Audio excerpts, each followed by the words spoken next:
din i-celebrate na mo amang ang birthday ni Camila. Hinaot ka unta amang kadaghan pang katuigan na moabot sa iyang kinabuhi. Puno sa ilang gugma ug grasya amang.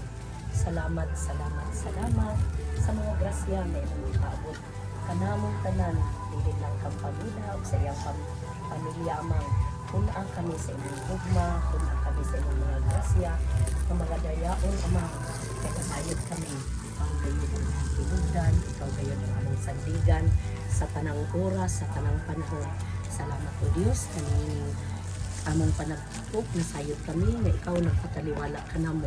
Salamat sa imong dakong pagtigugma, kanamong tanan, isip imong mga anak. Kami magapadayon sa pagsimba, sa pagpasalamat, pag-alaga diha kanimo. Dalaygon ka o Diyos, walay katapusan. Ug salamat usab ni ining mga pagkaon amang nagiandam nilang pamilya o sa ilang pamilya amang. Hinaot ikaw magapanalangin, magabindisyon niini aron kini maghatag ka na magkabusganan sa among kinabuhi, puno sa kusog kabaskog sa among kalawasan amang uban ang imong dakong pagigugma kanamo. Salamat amang, dalaygon ka sa walay katapusan. Amen. Namo. Our Father who art in heaven, hallowed be thy name. Your kingdom come. Ang kalan namo sa mga adlaw,